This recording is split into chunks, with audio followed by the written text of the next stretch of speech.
In this video, we're going to turn this ProMaster work van into a fully off-grid luxury home on wheels. This is my first official build on this channel. This project took months to complete with a lot of learning curves and even some mistakes, and I'm happy to share them with you. I hope you enjoy. Let's get to the build. Delivery of the van.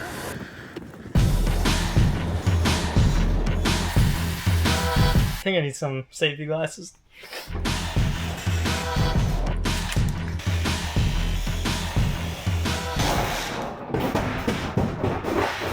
A couple months back, I purchased this ProMaster work van and I had two choices. Either A, resell it as is, or B, convert it into a fully custom camper van. And well, since you're watching, it's pretty obvious that I went with B. Alright, now that we got all the windows cut out, what we gotta do now is grab the max air vent and cut that out. We're gonna have AC and heat over there.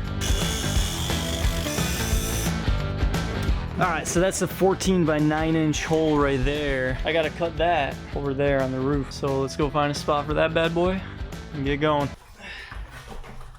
Woo, this thing's heavy. And within just 2 hours of starting the build, I made my first mistake, but to be honest, it wasn't that big of a deal. Forgot the light is there. That sucks. It is what it is. Think we might be good. It's the last cut. After that, we can start installing all the windows. Once that one comes in, we'll install it. 1, 2, 3, 4, 5, 6. After cutting 8 holes in the van, first of all, I felt as if I could do it with my eyes closed. Also, I think we removed a good 50 pounds of metal. That's like 60 to 70 Chipotle burritos. That's a lot of burritos. But after all the cuts, I make sure to clean and blow off any shards of metal because those can later leave rust, and rust is bad, and bad is not good. So remove the shards. Then I move on to prepping and installing the windows, which this part is kind of sketchy because if you don't set a good bead of adhesive for the window to hold on to, later on you're going to have leaks, and leaks are not good. And if there's leaks, that means we had weeks to the build, and we do not got that kind of time. Once we move on to the roof, it's basically the same process and idea, which is keep water out of the inside of the van. Because this van does not come with the indoor waterfall, but honestly, that'd be a sick build. Think about it. YouTube subtitle: I built a camper van with an indoor waterfall. I don't know, let me know what you think. Am I onto something?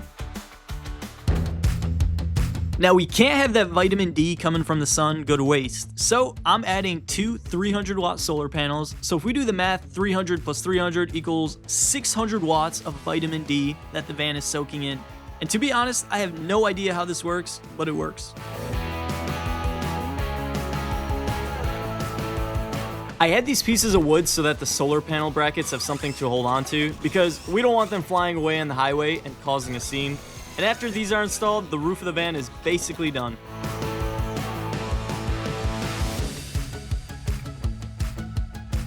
Next thing we're gonna do is install this little guy. This is basically gonna be for offshore. You could plug in the van. One thing that you could do is charge the batteries, and then another, you could go fully off the electricity offshore. Basically, we're gonna install this over here. Exterior wise, that should be one of the final stuff that we'll be doing on the exterior.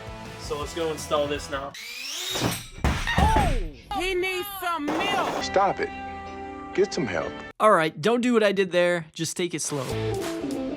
Now we move on to the interior part of the build, which this is where all the fun starts. Alright guys, we got everything cut out now. Basically the framing of this, all these pieces, it's kind of organized. We're gonna screw all those into the metal. That's gonna let us basically start building out the frame. And yeah, should start going smoothly from there. Let's go. If you don't know, which you probably don't know, so I'll tell you, but I have 77 square feet of living space in the back of this van. And the average size home in America is 2,400 square feet. So I'm basically fitting your house into this van. That's like 32 of these vans in your house. That's kind of crazy. All the framing is almost in. We're kind of maybe halfway there. The ceiling is done. Now the next part is gonna be the vertical wood that we're gonna be putting in. Probably every like 16 inches or so. Gonna do it to this side and that side. Make sure everything's nice and straight. And then yeah, should be good from there. Okay, I gotta go back to the topic because we are compressing 2,400 square feet into 77 square feet. Like, imagine you living in this full time. That's like kind of cool. Think about it. One day you're at the Grand Canyon, right? The next you're at Yosemite Park. Hear me out. No rent, no property tax, no school tax, no tea tax, no van tax. Man, this kind of sounds awesome. Okay, I think I need to get back on track. So what I'm doing now is sweeping the floor, if you can't tell. And what I have to do is make the van quieter, because if you can't tell, it's basically a tin can. And when driving, you can hear everything except the radio. So the solution I found is this sound deadening, self-adhesion, state-of-the-art insulation tinfoil.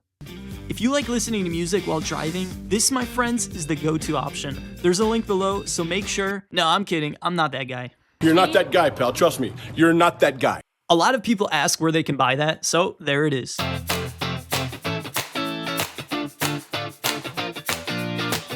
Now that the sound deadening insulation is in, next step is going to be all the wiring. So we're gonna have to start kind of mapping out where we want everything. It's looking really good, going smoothly. And let's get to the next step. Let's go. Now, electric time. Basically, we got all the wiring in. Make sure you mark everything if you do ever do this. If you don't mark it, it's really confusing. But all the wires are in. Got the max air fan, all of these wires, light switch, lights, outlets, and everything, all the wiring for everything goes over here where the whole entire setup is going to be. They're going to be the batteries, the inverter, the charger. Let's go do installation. If you haven't already, make sure to hit that subscribe button, as this is only the start of these builds. They're only going to get bigger and better from here. I already have a trailer sauna and even a huge treehouse build planned, and I'll be posting on here. So make sure you're following, and I'd appreciate if you hit that like button.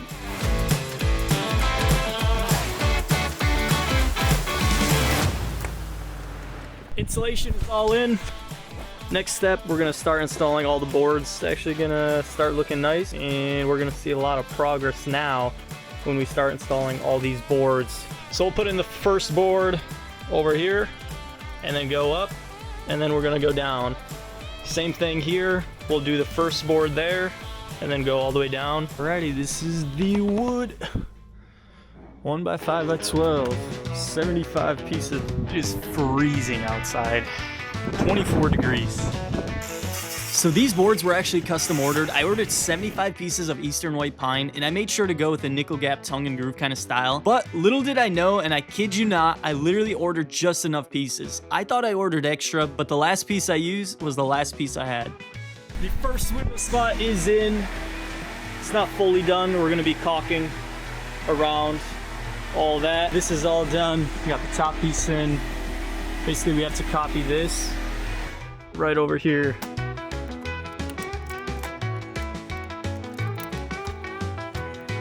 Second one is in. So we got 1, 2. This one's gonna be different. It's gonna be that tile. So we're gonna put the tile on there, and then over here it's gonna be the regular wood all around the border. But right now, let's go put on that tile, and then next step is gonna be this border. And then after that, we could start putting all the wood, which is gonna be really fun. Let's go. You can't see it in the video, but man, this tile was giving me a hard time. The adhesive on it is very sticky, so if you place it wrong, you basically have to rip it off and cut a new one. Let's get this all cleaned up. All right, next thing, clean up everything behind me. Let's go. Now this is where it starts coming together, and boy, does it look good. I'm happy I went with the 12-foot long boards instead of the 8-footers. That way it's just one piece all the way across from one side to the other. It just gives such a cozy feeling, and all those knots in the wood make the look feel even cozier. This step, I think, is where you actually start seeing progress, and not gonna lie, it kind of gave me a little extra motivation after seeing all that wood installed. I also love carpentry, so I was really excited about this part, even from the beginning of the van build. We have all the wood paneling in for the walls and for the ceiling. Next step, finishing this up. So we're gonna be stitching all this up so it's hidden with the same exact wood. And then what we're gonna do is actually install the lights. It's gonna be kind of like a floodlight hidden into here, like a little notch or something. I don't know how to explain it, but basically all around. It's gonna go all the way around here, all the way, all the way, all the way, all the way. And then we have a cabinet somewhere over here that we're gonna do. We have to measure that out to make sure we don't go too far with the light, but it's probably gonna be ending somewhere like right here.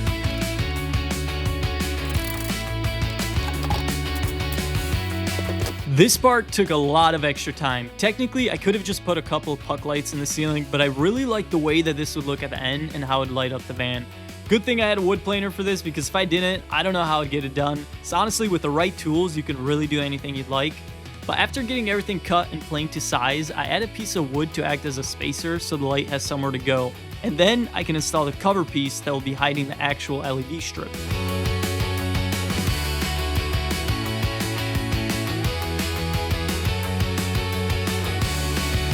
Alright, next step is going to be to stain all this wood, but before we do that, we're going to have to clean everything off, tape everything off that we don't want stained.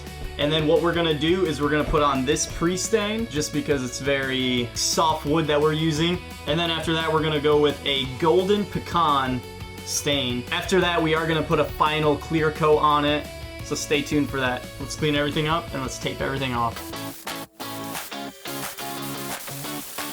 Now, after applying the pre-stain, I move on to the actual stain, and if you're wondering if pre-stain does anything, it definitely does. I tried a small spot without pre-stain, and after drying, it was very blotchy, so make sure to use that pre-stain. But this is actually kind of satisfying to do because you see the results right away. What's not satisfying is applying the top coat, but staining, I kind of enjoy. Top coat, I don't enjoy. Oh, and make sure to wear some sort of mask when doing this, and definitely have some fresh air blowing in. I did have the fresh air part, but I didn't wear a mask, so don't copy me there. We probably have 1 more hour left on this before we can put the clear coat on. But while we're waiting for that to dry, what we're gonna do is start making all these inserts. It's gonna be the same concept. It's gonna be the wood all along here. Same with that. Repeat on that side.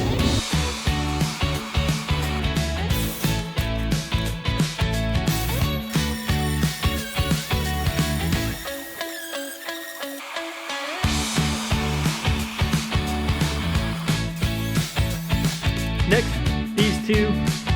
1, 2.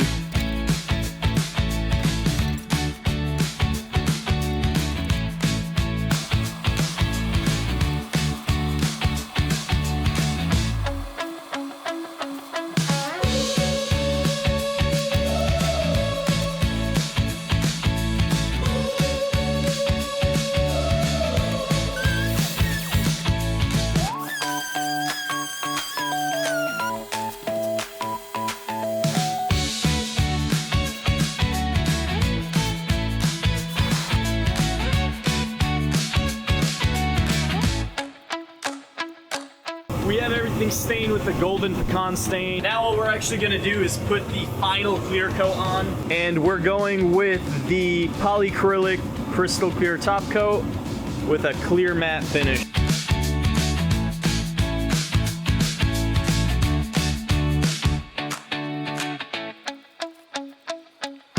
We put the first coat of clear coat in. Now basically what we need to do is sand everything down with 220 grit and then do 1 more coat. This is going to be the final coat that we're going to be doing. Sand it all down and then 1 more layer. After that we can actually start installing all these fixtures and outlets and everything. And then we can do the floor. Let's get to it. This is by far my least favorite part of the build. There has to be an easier way. Man, I don't like it. And I have to do it twice. It's ridiculous. Yep, so that was me complaining, but I ended up sanding all the wood and then reapplying the top coat 1 more time before we got to this step, which is installing all the fixtures, which again is another fun part. Once the fixtures are in, we could go ahead and start with flooring. I made sure to clean everything, and then I started to apply the self-adhesive foam thingy-mabobbers.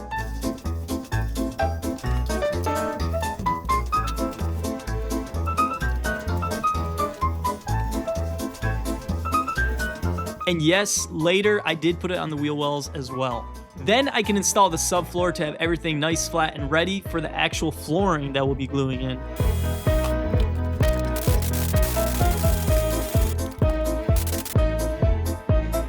And lastly, I put the LED strip in because I didn't want to wait and wanted some more lighting in the van. Okay, we wired the lights up. So we put the LED strip all around here. It's like all around the edges on the ceiling. So if I did everything correctly, when I hit this switch, the lights should turn on. See what happens.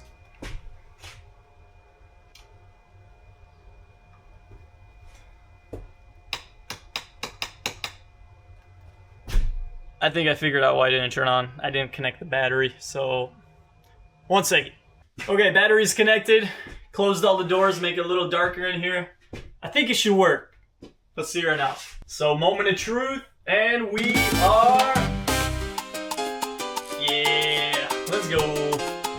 All right, lights are in. I was actually really excited about this part. This is one of my favorite parts. This light, once you put it in, it makes it look really nice. So next part is the flooring. So let's go put in the flooring. That should be nice and quick, nice and easy. Let's get to it. So now we're doing flooring. This is what you're gonna walk on, of course, and I went with a waterproof one just in case the roof leaks and we have any leaks later on from plumbing. I'm just kidding. This is the option I wanted to go with. The other option was carpet, but ChatGPT said no, so I ended up canceling that subscription and getting Gemini. And Gemini told me the same thing, so I deleted Gemini and re-downloaded ChatGPT, and now we're here installing this floor. Now that all the flooring is installed, we can actually start doing all the cabinetry and the bench seats that are gonna go here. So we can actually start measuring everything out and start cutting all the cabinets and cutting them to size to make sure everything fits. So let's actually go start the cabinets. Now let me be the one to tell you, cabinets take a long time, at least for me. Ordering from a store was an option, but they wanted an arm and a leg for it. And by the time they'd have it ready, my legs won't work like they used to. So I just decided how hard could it really be and winged it. Now you can't see it in the video, but there was a lot of measuring and a lot of thinking. And I think this was like 1 a.m. at this point, so all I could think about is my comfy bed at home.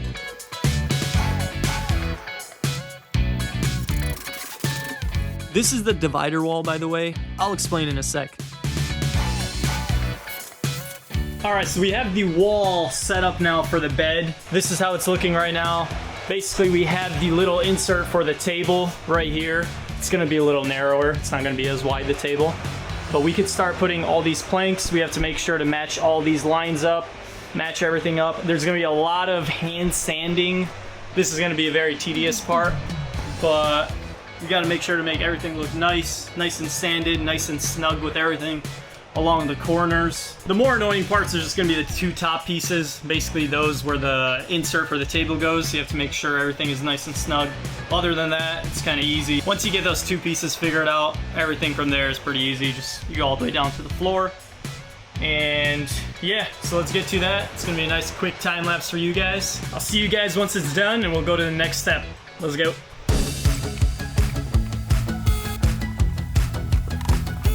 The divider wall is in, looking really nice. Basically got the cutout for the table.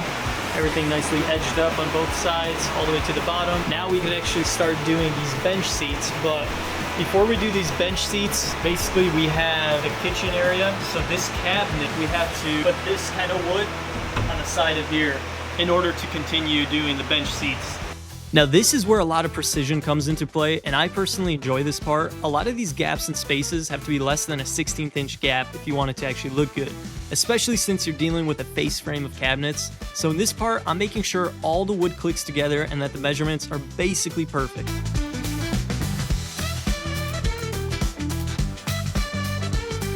Now that we got the bottom cabinet all put together, we have the faceplate on, we put the sidewalls on. We're gonna move on to the top cabinet. This is about 80% done. We just have a couple more things like the stains, pre-stains, and clear coats, and then also the door covers, so the top drawer and bottom door. Here it's gonna be a little bit more work. What we're gonna do here is we have this LED light, we're gonna put it on the bottom, and then we also have 2 dome lights that we're gonna be putting in there, kind of hidden.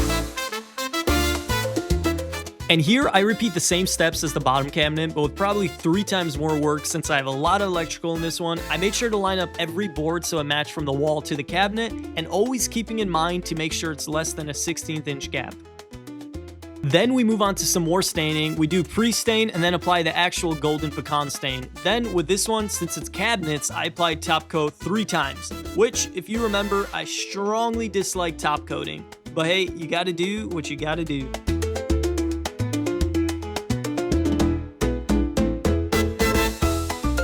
Now I'm making the custom bench seats for the van. These are going to have a lot of storage in them and they're actually really light. Building these out is basically the same concept when I was building the kitchen cabinets, just with a few minor differences since it's a bench seat. And if you don't know, this bench seat will be able to turn into another bed for extra sleeping space.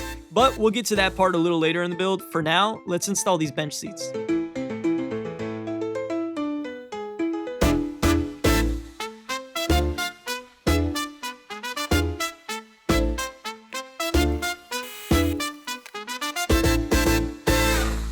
At this point in the build, I'm pretty hyped to get it finished. It kind of feels like you start seeing the finish line, even though technically we're still kind of far. But I think a reason for that is these boards I'm installing are going to be almost the last pieces that I'll have to deal with and stain. So it's kind of a relief knowing that in the back of your head.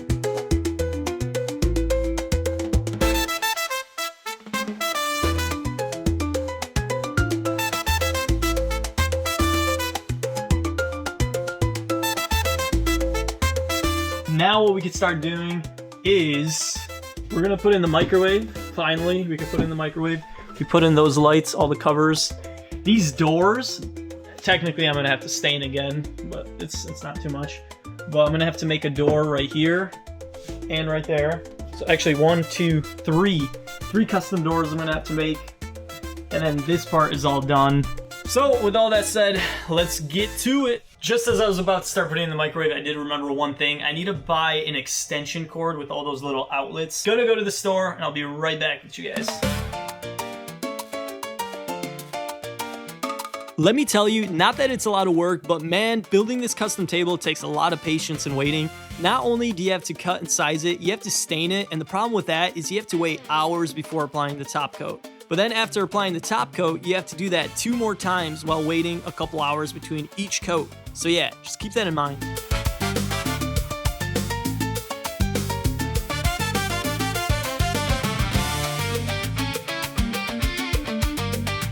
But after installing the tile, I think all that waiting paid off and it looks good. We're actually gonna add this kind of design to the hidden slide out table in a little, so stay tuned for that. Okay, now that we have almost everything all set for the cabinets, so we have these that are gonna be kind of the face plates. These are gonna be the border around the cabinet doors. So these borders, we need to put a little, like, I don't know, notch into there with this router bit.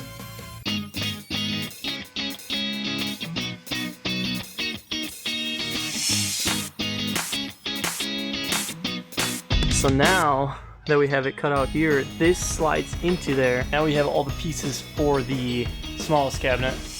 Should be everything, and it should be lined up. This is another step where you have to be very precise and make sure the measurements are perfect. A lot of time went into making these 3 doors and a lot of touch-ups before actually staining them. And man, I don't know if it's just me, but it's so satisfying watching the wood soak up this golden pecan stain. Honestly, if I had to stain like a basketball court floor, I think that'd be sick.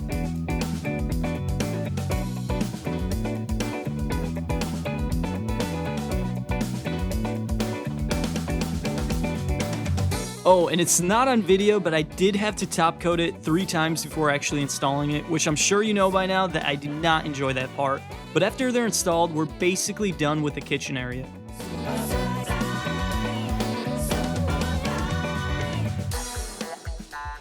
Let's go install this. Also, this thing is light, holding my pinky. This spare tire carrier, I honestly was not planning to buy when I first started playing the van build, just because the whole setup would cost me over $2,000. And yes, I said that right. The metal tire carrier itself was $1,400. Then I had to buy an extra tire and spare rim for it, along with the auxiliary fuel tank, but I knew deep down inside I really wanted it, so here we are. Next, I move on to the other half of the van, and before I start installing the electrical box or doing any plumbing, I had to cover up the rear divider wall so it actually looks nice. And if I remember correctly, I'm pretty sure this is the last time you'll see me staining in this video, so that's good news.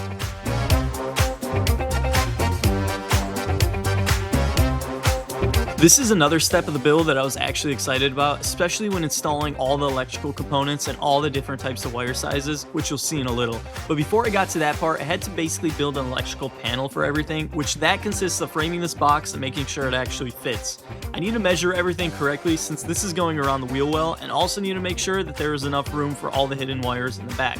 So I can't have it too close to the wheel well. But then I started to cover the box up with these round cutouts so you can see all the electrical work when done.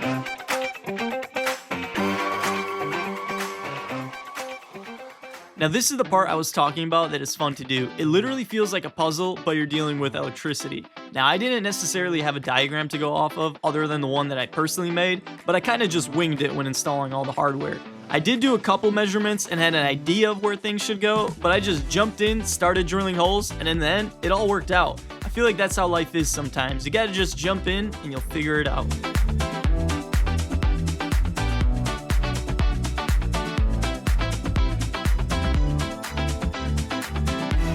Now for plumbing, to be honest, before I started, I was not looking forward to it, but once I got in the groove of things, I really started liking it. And as you can tell, all the plumbing is on the outside of the walls for easy access, just in case there's any leaks or if you'd like to add anything in the future.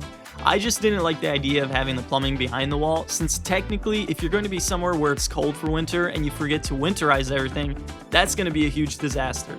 So I made the decision to install everything on the outside of the walls.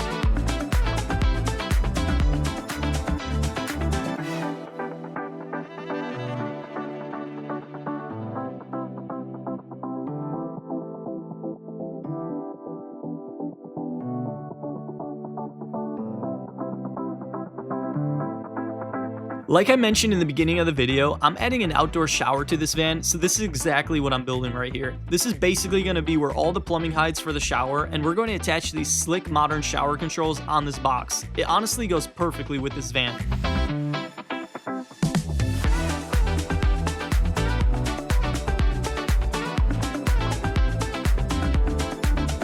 Alright, we basically had everything installed for the outdoor shower over here. Now we could actually test if it works. Here, water cup. Oh. Well, it works. Now we move on to the hidden slide out table. This is going to be a cool part. Alright, now that we have the table installed, well, not necessarily installed, but put into place. We have it all almost finished up. We just need to fix up all these edges and everything. We have to put these sliders under the table, so we're going to have to route. We're gonna have to make like little indents in here so the sliders could be in here and hidden, because I don't want them seen. I just want it to kind of just be in the wood, if you know what I mean. I think this is gonna be a little more on the confusing part, but we'll figure it out. This is where everything really starts to come together, in my opinion. This is kind of the last biggest step of the build. After this, it's a lot of easier tasks to fully complete the van build. But at first, before I started building this contraption for the hidden slide out table, I assumed I need these long drawer slides in order for the table to slide in and out of. But then I was thinking, and it clicked in my head that I can make a glove for this table. Do you know what I mean? Basically, it'll be a box and the table can slide in and out of. So technically like a glove for the table. Like a table glove. You'll see what I mean in a second, and let me say that was definitely the right choice. It looked awesome and it worked great.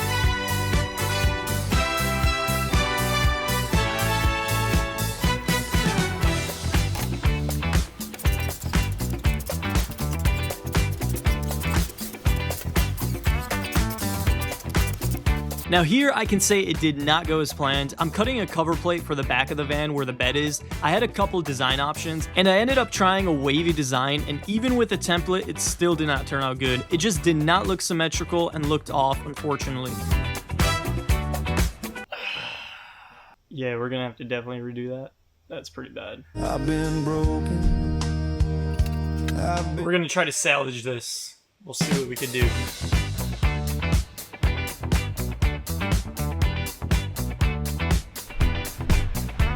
Alright, mattress time. If you're wondering what kind and what size mattress I'm putting in, it's a firm 6-inch memory foam mattress. And believe it or not, it's a full size, so plenty of room. So So from the beginning of the whole build, I made sure that the bed platform will fit a full-size mattress. So that means we have 54 inches wide and 75 inches long, which if you're 6'3" or under, you should fit. Now, if you're taller, you're probably gonna have to sleep diagonally.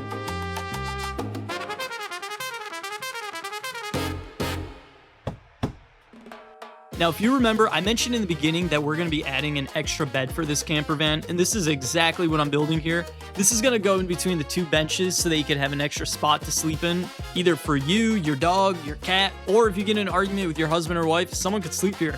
I guess we could call it a couch. All right, the final product right here. Still need to clean it up a little bit, see if it fits. And we are, look at that. Now we have an extra bed, an extra person to lay here. 2 there, 1 here. Not bad. Next is going to be the cushions. That's going to be all custom. We already have the foam. We just need to get the fabric, deciding whether it's going to be like a leather or a more cloth type of fabric. We'll figure that out.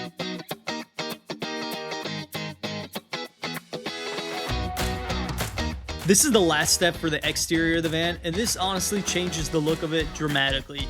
Man, it looks good.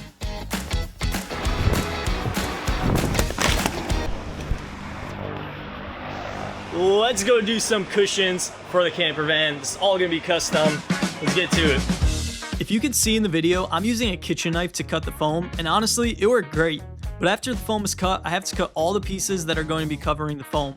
So each bench cushion has a total of 3 pieces, 1 top, 1 bottom, and then 1 long strip for the sides. All right, the fabric is now cut out, and we have the cushions cut out. The cushions there, all this fabric. We have the strips that's gonna go on the outside. So it's gonna be a total of 1, 2, 3, 4 cushions. The back cushions are gonna turn into, it's basically, this could turn into a bed so that you could place them onto the bed plywood thingy-mabobber, that thing right there. You place it there, you take the back cushions and place it on there, you have an extra bed. As I'm working on the cushions in the background, I was thinking of making a separate video of the whole cost of this build, from the van itself to all materials used and bought. I even tracked the hours I spent working on this van, so let me know in the comments if you want to see a video like that. It'd honestly be kind of cool seeing the total build price, and if I sell the van, we could actually see the profit made, and then see how much I got paid per hour. And who knows, maybe this will inspire you to build a van, or even hundreds of vans. That's totally up to you. But once I got all 4 cushions stitched up, I can now put them where they're supposed to be and see how it looks. And after seeing them fully finished and in the van, I was actually really happy with the result. And from there, I moved on to the next interior detail. Which brings us here. And man, it's kind of crazy looking back to where we started with the van and where we got. From a bare empty work van with just metal on all 4 sides to something you could travel in and live fully off-grid. You can drive wherever you want, park where you want, sleep where you want. You're really not stuck in one place. And it's fully off-grid. Electricity from the sun, water you can basically find anywhere. You have a bed, heat, AC. But after months of building and a lot of planning, it brings us to the final reveal.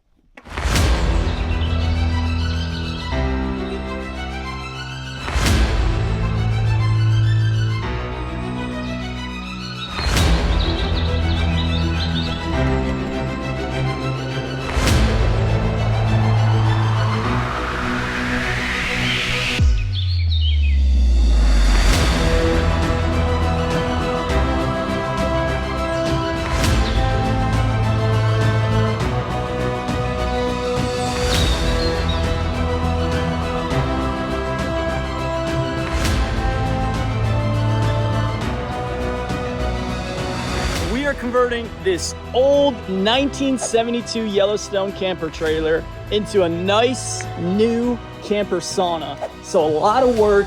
We're gonna be gutting everything in here, ceiling, walls, floor.